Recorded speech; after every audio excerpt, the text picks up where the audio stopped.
Ok, então esta é a oitava mensagem, oitava pregação em Hebreus.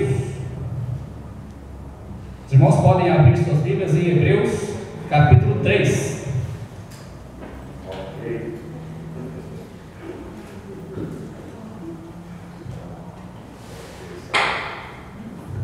Os que estão em casa, escreva aí para nós, se pelo menos dá uma melhoradinha na imagem, né? Se dá para ver mais dessa beleza, né? Porque antigamente dava só para ver a testa, parece. O notebook aqui tampava quase tudo. Aí intencionalmente né? Esse púlpito aqui foi feito para gigante, né? Então para baixinho não funciona muito, quase cobre a gente todo, né? Mas quem sabe futuramente a gente muda isso também, né? Faz um púlpito mais adequado a todos os tamanhos, né? Amém? Então vamos lá. Hebreus capítulo 7, versículo 19 é o nosso tema, né, o nosso texto tema dessa série de pregações, que diz o seguinte: pois a lei nenhuma coisa aperfeiçoou, e desta sorte é introduzida uma melhor esperança, pela qual chegamos a Deus. O tema de toda a carta é: Cristo é superior a todos. Cristo é superior a todos. Hoje estaremos tratando sobre o tema Jesus, o apóstolo da nossa confissão. Jesus, o apóstolo da nossa confissão. Como eu disse, nosso texto está no capítulo 3, versículo 1 ao versículo 6. Capítulo 3, versículo 1 ao versículo 6. Nós não vamos ler de imediato o texto, vamos lendo e já aplicando o texto, ok? Então, até aqui, nós já vimos aí nessa série de pregações em Hebreus, vimos que Jesus é superior por vários motivos, ok? Relembrando os irmãos que Jesus é superior porque Ele é o Filho de Deus em glória. Ele é superior porque Ele é o herdeiro de tudo. Jesus é superior também porque Ele é o Criador e sustentador de tudo. Ele é também superior aos anjos. Nós terminamos, né, na última quarta-feira, esse texto, né, de que Jesus é superior aos anjos. Agora nós vamos entrar num novo assunto, ok? E vimos também que Jesus governará o mundo futuro. Então agora no capítulo 3, o Espírito Santo passa a mostrar a superioridade de Jesus sobre Moisés. A superioridade de Jesus sobre Moisés. Talvez para você e para mim isso não é grande coisa, não é verdade? Você tem alguma dúvida de que Jesus seja ou não seja superior a Moisés? Ao grande Moisés, aquele que acabou com o Egito com aquelas 10 pragas, aquele homem que abriu o mar vermelho, onde o povo de Israel passou em seco. Você tem alguma dúvida? Por que você não tem dúvida? Quem sabe me dar a resposta certa? Porque Jesus é superior a tudo. Sim, mas não é essa a resposta a mais certa. Ele é o próprio Deus. Hã? Ele é o próprio Deus, ele é soberano. Não. Quer dizer, está certo, né? Mas não é essa a resposta. Ninguém sabe por que nós não temos problema. Se nós não temos problema, então para que foi escrito? Vou deixar mais claro, né? Nós não temos problema, então para que foi escrito? Ué, Senhor, não precisava ter escrito isso. Isso não tem problema para a gente. Irmão Josmar. Porque nós não somos judeus. Porque nós não somos judeus, irmãos. Nós não somos judeus, então não temos problema com isso. Mas para os judeus, Moisés, meu amigo, era Moisés. Era o homem, era o cara, né? Como hoje em dia as pessoas usam essa gíria, né? Então era muito difícil para Moisés, Deus, trouxe os 10 mandamentos, trouxe toda a lei, todo o Torá para o povo judeu. Então Moisés era um ícone da história judia, de tal forma que muitas vezes Jesus era acusado de ser contra Moisés pelos judeus.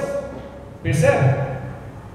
Sem falar também que hoje nós temos plena certeza, historicamente, espiritualmente, de que Jesus é o Filho de Deus, Jesus é o Salvador. Ele não é apenas um ser humano, não é apenas um profeta. Naquela época também eles ainda tinham dúvida, porque o Evangelho estava começando a ser anunciado. O apóstolo Paulo, não sei se foi ele que escreveu Hebreus ou não, mas pode ser que sim. Então ele estava anunciando ali aos judeus, anunciando principalmente aos gentios, este Evangelho de um tal Jesus, de que veio, ele é Filho de Deus, ele morreu e ressuscitou e está agora à direita de Deus. Então as pessoas estavam começando a ouvir essas coisas. Então era muito difícil eles tirar alguém certo, alguém estabelecido como Moisés, e colocar um outro meio duvidoso, Será que é? Será que é mesmo? Compreende?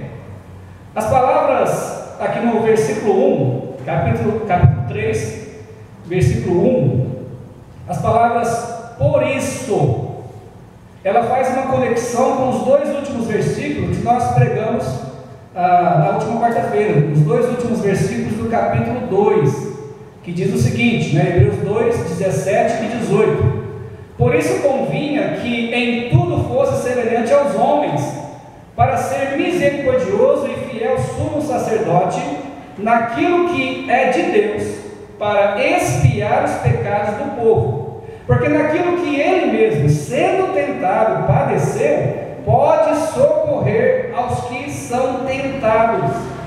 Então lembra, esse negócio de capítulo, versículo, não existia quando foi escrita a Bíblia. Isso foi colocado depois para dar melhor entendimento, ok? Para nós, para fazer algumas separações aí, mas quando foi escrito direto, entendeu? Capítulo 1, agora capítulo 2, capítulo 2, não, foi escrever tudo de uma vez, inspirado pelo Espírito Santo. Então por isso que essas palavras, por isso, elas fazem conexão com os últimos 2 versículos. Então agora, lendo esses versículos, nós vamos entender melhor o versículo 1 do capítulo 3. Com essas palavras, então, o Espírito Santo nos apresenta o assunto que será tratado na maior parte desta carta, ok? Este assunto que estaremos começando a pregar hoje, ele vai ser dividido em 2, mas vai ser dividido em 2, mas nós vamos pregar sobre um tema. Ele vai ser basicamente falado durante todo o resto da carta, ok? Vamos ler então o nosso texto, versículo 1 e versículo 2, Hebreus 3, versículo 1 e versículo 2. Por isso, irmãos santos, só uma paradinha aqui. Lembra, ele começou a chamar os judeus de irmãos, E agora aqui novamente, irmãos santos. Que mais que ele disse? Participantes da vocação celestial. Ele não está dizendo aqui, essa carta não está sendo escrita apenas a judeus, mas a judeus cristãos, a judeus que realmente reconheciam que Jesus Cristo veio como o Messias, ok? Então, continuando, por isso, irmãos santos, participantes da vocação celestial, considerai a Jesus Cristo, apóstolo e sumo sacerdote da nossa confissão, sendo fiel ao que o constituiu, como também o foi Moisés, em toda a sua casa.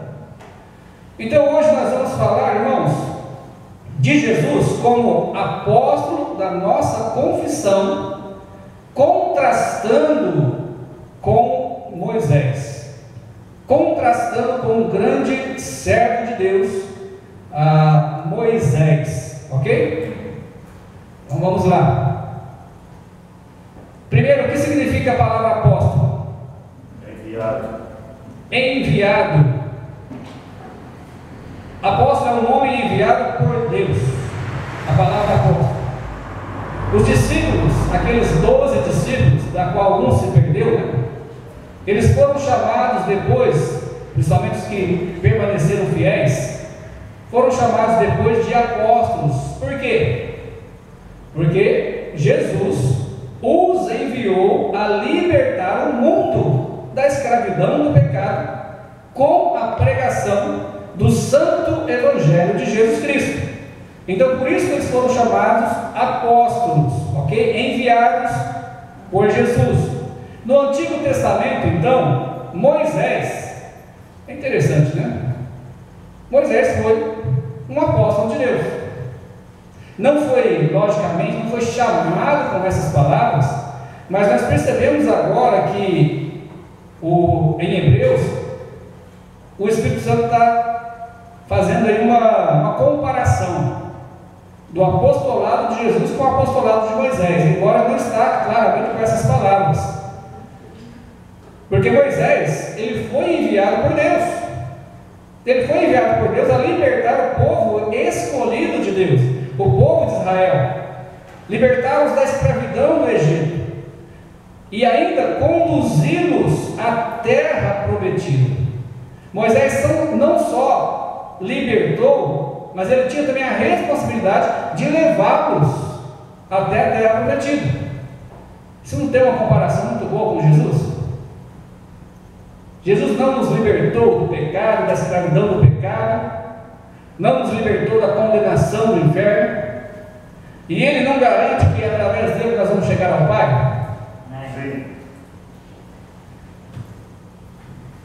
Mas a mensagem, pelo menos aqui a comparação, nós vamos ver um pouco diferente. Olha só, Êxodo capítulo 2, Êxodo capítulo 2, versículo 23. Vamos comprovar aí o que nós dizemos, né? A nossa autoridade é a palavra de Deus. Êxodo capítulo 2, versículo 23 diz: E aconteceu depois de muitos dias que, morrendo o rei do Egito, os filhos de Israel suspiraram por causa da servidão, e clamaram, e o seu clamor subiu a Deus por causa da sua servidão. E ouviu Deus o seu gemido, e lembrou-se Deus da aliança com Abraão, com Isaque e com Jacó. E viu Deus os filhos de Israel, e atentou Deus para a sua condição. Então nós percebemos aí a situação do povo de Israel sendo escravizado, sofrendo. Eles clamam a Deus, e Deus então responde. Responde como? Ele envia Moisés para libertá-los. Moisés estava apacentando o rebanho. Estamos aí resumindo, né? A história é muito grande. Se nós formos pegar aí o nascimento de Moisés, né? A adoção dele pela filha do faraó, e outras coisas mais que nós vamos demorar muito, mas o ponto principal é este: Moisés já está adulto, já está casado, e ele está então apacentando aí o rebanho do seu sogro. Ele havia fugido, né, do Egito, ele foi criado no Egito. Quando então apareceu o anjo do Senhor numa chama de fogo no meio de uma sarça. Essa sarça pegava fogo, mas não se consumia, não se acabava, não virava cinza, e aquele fogo continuava pegando fogo na sarça. E aquela visão, né, de ver aquele fogo e a sarça ainda não se consumindo, chamou a atenção de Moisés. Era isso que Deus queria, chamar a atenção dele. E Deus então disse para Moisés: olha, tenho visto atentamente a aflição do meu povo, e desci para livrá-lo das mãos dos egípcios, para fazê-lo subir para uma terra boa e larga, uma terra que mana leite e mel. Isso está lá em Êxodo, se você quiser conferir, Êxodo capítulo 3, do versículo 1 ao versículo 9. Aí no versículo 10, Deus chama claramente Moisés. Deus quer enviar Moisés ao Egito, e ele diz, Êxodo 3, 10: Vem agora, pois, e eu te enviarei a Faraó, para que tires o meu povo, os filhos de Israel, do Egito. Então Deus enviou Moisés. Consequentemente, Moisés era um apóstolo. um enviado de Deus, embora não foi chamado com essas palavras. Do mesmo modo, como nós já demos uma comentada, Jesus é o apóstolo da nossa confissão. Amém. Nós estávamos escravizados espiritualmente, nós estávamos sendo subjugados pelos nossos pecados, estávamos destinados à condenação ao inferno, à morte e ao inferno, porque o salário do pecado é a morte. Isso é claro. Quando Adão pecou, Deus falou: olha, se você comer da árvore do conhecimento do bem e do mal, você vai morrer. Você já viu Adão na rua por aí? Por quê? Porque Deus cumpriu a palavra dele. Ele morreu tanto espiritualmente no mesmo momento, perdeu a glória de Deus, separação da glória de Deus, e depois a morte física, separação do seu corpo, da alma, espírito do seu corpo. E Jesus então veio, enviado de Deus, para mudar a situação humana, uma situação de pecado, uma situação de morte, uma situação de condenação. Deus então enviou o seu próprio Filho para nos libertar desta escravidão, sendo Ele mesmo, Jesus Cristo, castigado pelos nossos pecados. Jesus venceu a morte. As pessoas muitas vezes colocam, uma cruz com Jesus lá pendurado, coloca no pescoço, coloca na casa. Jesus não está mais pendurado. Ele está vivo. Ele mesmo disse isso em Apocalipse: eis que fui morto e vivo, estou vivo. Quando João viu Jesus ressuscitado, João não conseguiu ficar em pé, as suas forças se perderam, ele caiu em terra, devido à glória e majestade de Jesus. Ele não está mais pendurado, ele venceu a morte, ele quer nos conduzir para a casa do Pai. Assim como Moisés conduziu o povo de Israel até a terra prometida. A casa do Pai vai ser o nosso lar celestial, o nosso lar eterno. Irmãos, nós temos realmente muito a ganhar com Jesus. E aqueles que não têm Jesus têm muito a perder. De vez em quando a gente pensa em algumas coisas e sempre vem à mente, né? Sempre vem algo que eu até já disse aqui. Vamos supor aí, se alguém não quer crer em Deus, não quer crer em Jesus, quer viver a sua vida, aproveitar aí do jeito que quer, viver do jeito que quer, com os prazeres do jeito que quer. Tudo bem, não creu, morreu. E outro, ele crê em Deus, ele crê em Jesus Cristo, vive uma vida reta, uma vida santa, conforme diz a palavra de Deus. Aí, eu sei que isso é inconcebível, né? Isso não tem condição, mas vamos supor que tudo isso é mentira, né? Que isso aqui é mentira, que papel aceita tudo, que Deus não existe, que Jesus não veio nada. Irmãos, o que nós vamos perder por viver uma vida santa, uma vida mais saudável, porque alguns pecados acabam com a saúde, né? O que nós vamos perder? Uma vida feliz, uma vida em família agradável, uma vida com amigos, irmãos em Cristo. Nós não vamos perder nada. Mas se alguém não crer que ele estiver errado, vai ter muito a perder. Já começa pela condenação eterna, sem volta. Sabemos que o ser humano é egoísta, né? Ele pensa mais em si mesmo do que nos outros. Ele vive mais para si mesmo do que para os outros. E o egoísmo leva muitos a querer olhar para si mesmo do que olhar para Deus, do que olhar para a palavra de Deus.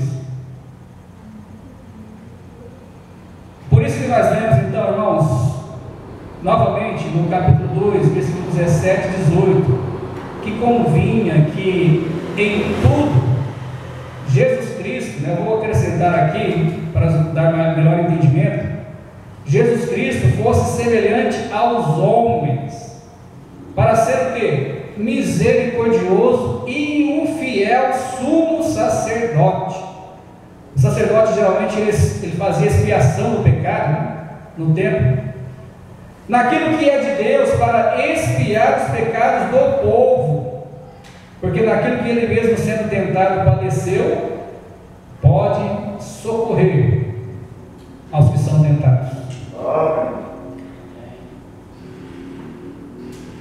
Gálatas 4, Gálatas capítulo 4, versículo 4 e 5 também nos diz: mas vindo a plenitude dos tempos, Deus enviou seu Filho, nascido de mulher, nascido sob a lei. Lembra que eu perguntei outro dia?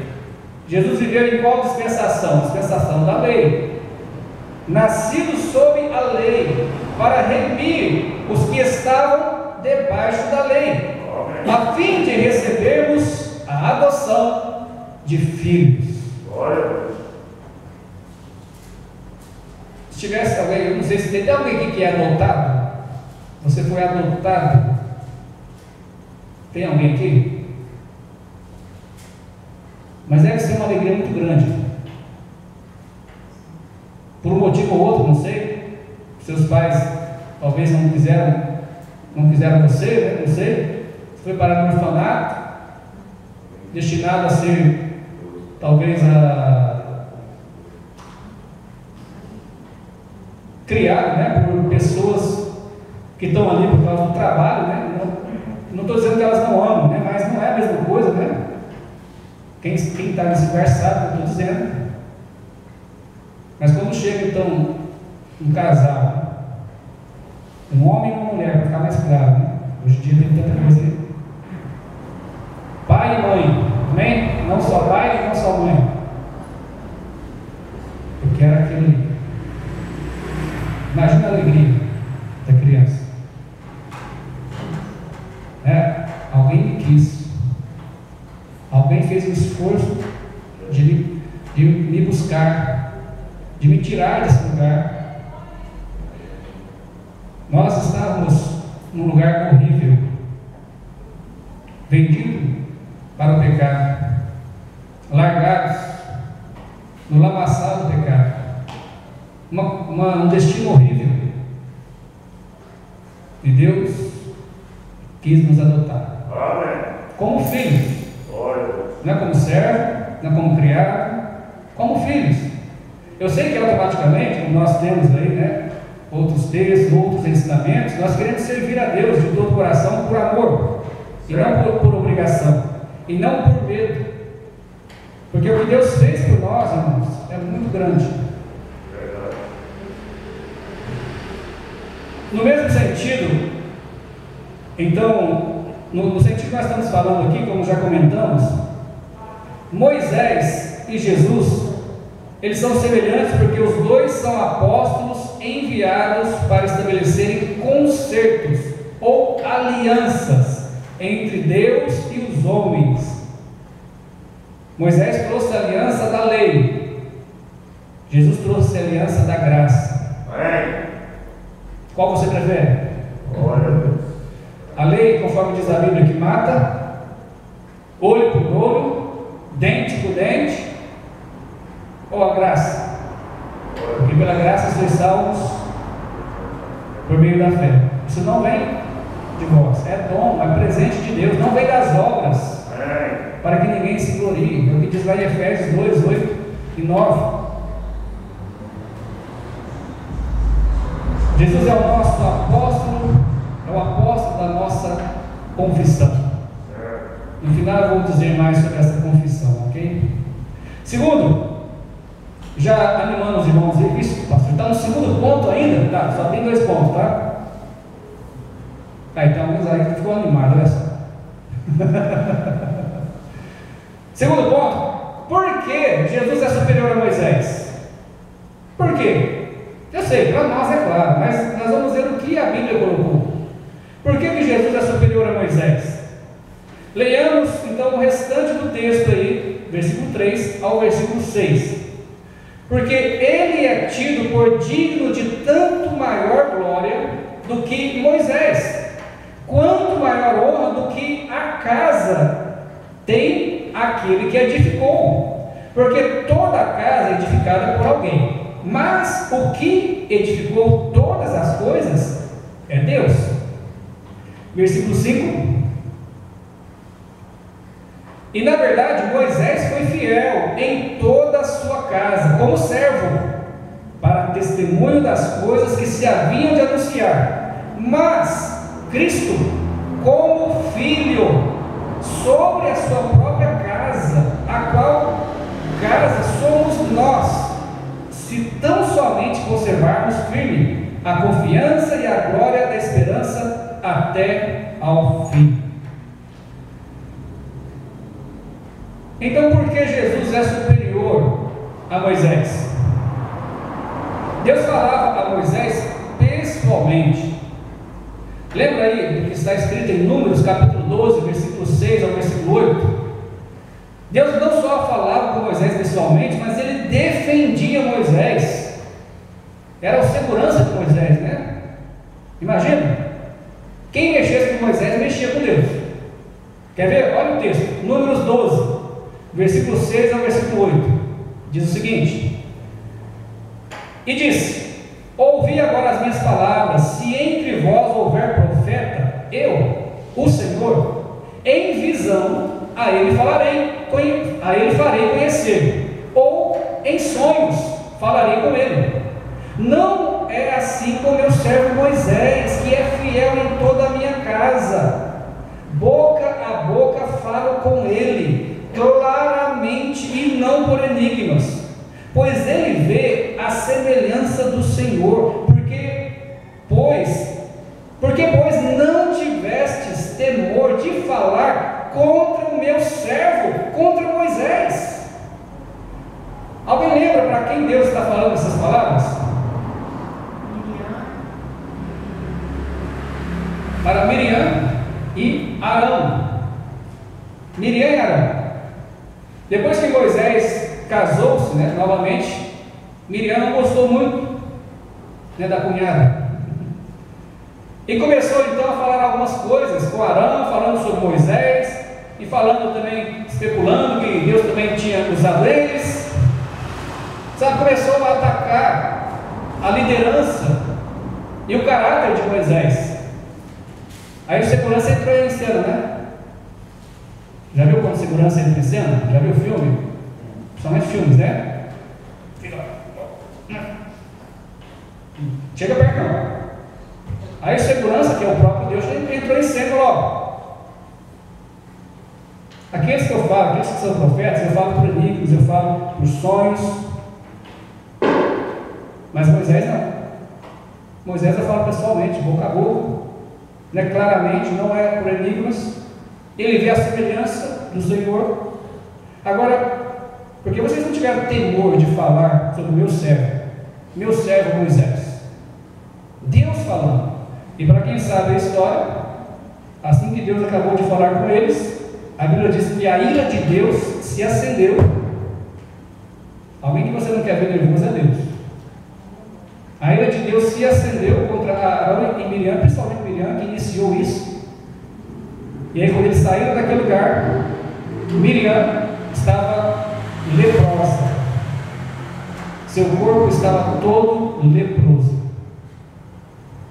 E aí, se você quer saber o final dessa história, vai lá em Números e continua lendo, ok? Senão nós vamos sair aqui da mensagem. Só lembrando em Números, capítulo 12, né? Isso, né? Ok? Então vai lá, lê a história que é muito interessante. Moisés, então, ele tem uma posição de destaque entre os servos de Deus. Você nunca houve um servo com tanta intimidade com Deus como Moisés. E nunca houve, pelo menos assim claramente como aconteceu com Moisés, não só nesse ponto, teve outro ponto também, outra ocasião em que três homens,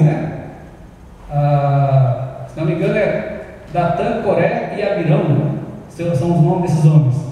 Eles também agiram contra Moisés, conseguiram até um grupo para ir contra Moisés. E o único momento, pelo menos que eu me lembro, de que a terra engoliu pessoas foi nesse momento. O segurança entrou em ação de novo, né? E engoliu todas aquelas pessoas com suas casas, animais, tudo. Uma coisa horrível. Porque atentaram contra Moisés. Então Moisés, ele realmente era uma pessoa, né, um servo de Deus, a qual tinha grande dignidade, mas Deus defendia ele. Em algumas casas ricas, por exemplo, tem aquele mordomo, né? E devido ao tempo de trabalho, muitos mordomos, eles conseguem certa posição, né? Regalias, honras, né? E ficam realmente bastante importantes naquela casa, não é verdade? Mas mesmo assim, eles não deixam de ser mordomos, eles não deixam de ser servos. Não muda a situação deles, não muda a posição deles, embora eles possam ter ali muita autoridade na casa, mas ainda são mordomos, ainda são servos. O servo da casa, por mais que seja importante, ele não tem a mesma importância daquele filho do patrão que nasceu, né, cresceu ali naquela casa. Você percebe a comparação que a Bíblia está fazendo com Moisés e Jesus? Moisés tem uma grande posição no reino de Deus por ter sido um servo fiel da casa de Deus, mas o Senhor Jesus Cristo é o filho da casa, para quem o Pai entregou todas as coisas. Jesus Cristo é o herdeiro de tudo. Jesus não só é o filho, o herdeiro, mas ele é o arquiteto, ele é o construtor da casa, ele ajudou o Pai a construir aquela casa. Olha só, João capítulo 1, versículo 3. João capítulo 1, versículo 3 diz o seguinte sobre Jesus: todas as coisas foram feitas por Ele, e sem Ele nada do que foi feito se fez. Percebe agora a diferença entre Moisés e Jesus? Moisés operou segundo o mandato divino, porém Cristo, Ele opera segundo o seu caráter divino, porque Ele é Deus. No verso 6, quando diz casa, está se referindo aí ao povo judeu num sentido limitado, mas também está se referindo à igreja num sentido amplo. O próprio apóstolo Pedro, ele entende isso, conforme nós vamos ver lá em 1 Pedro 2, versículo 5. Pedro entende que nós somos a casa de Deus.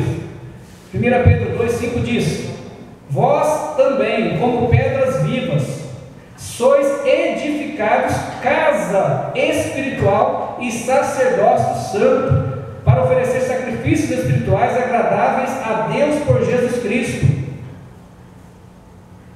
Agora, a condição para se tornar membro desta casa está no verso 6. Nosso texto aí, Hebreus 3, versículo 6.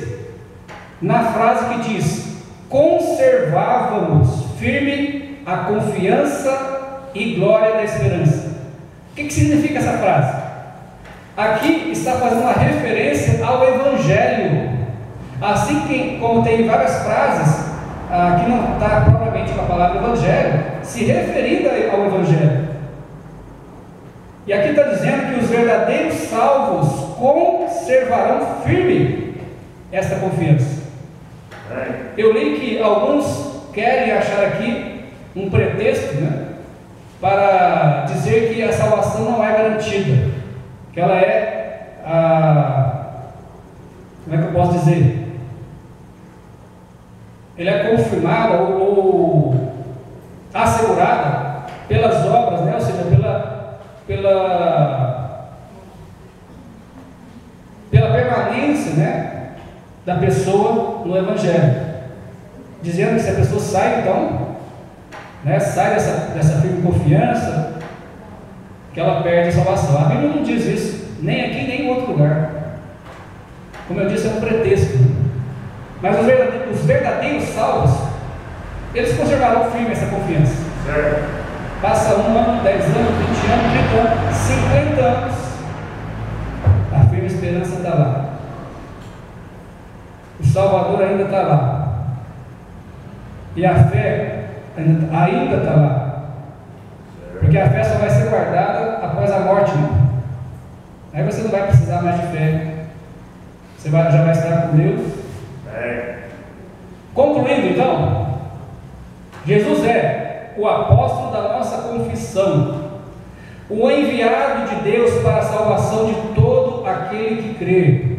É o arquiteto e construtor da casa de Deus, que atualmente é a igreja.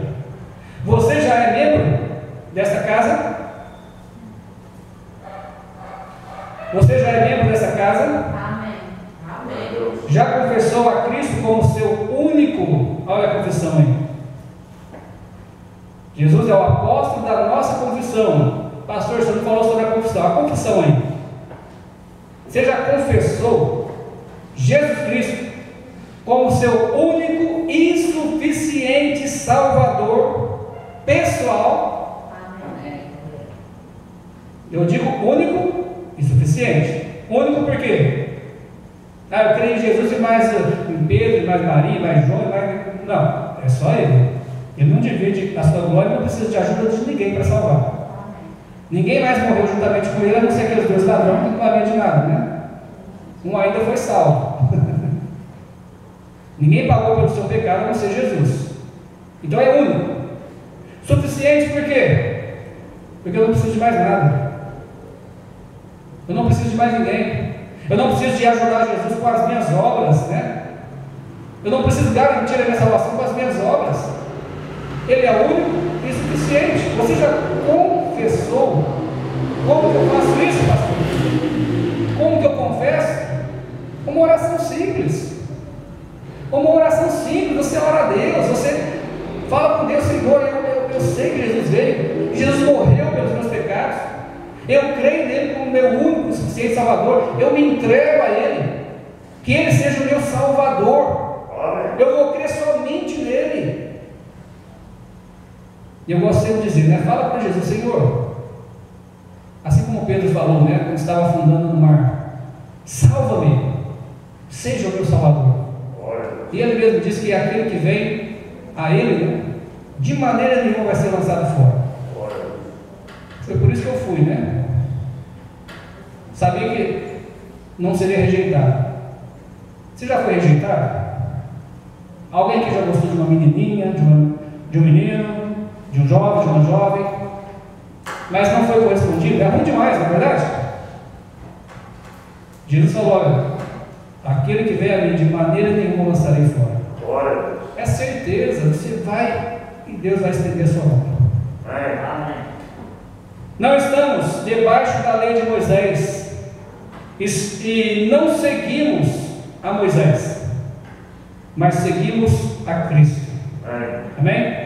Porque lá em Hebreus capítulo 12, versículo 1, vamos ler esse texto para terminar. Hebreus capítulo 12,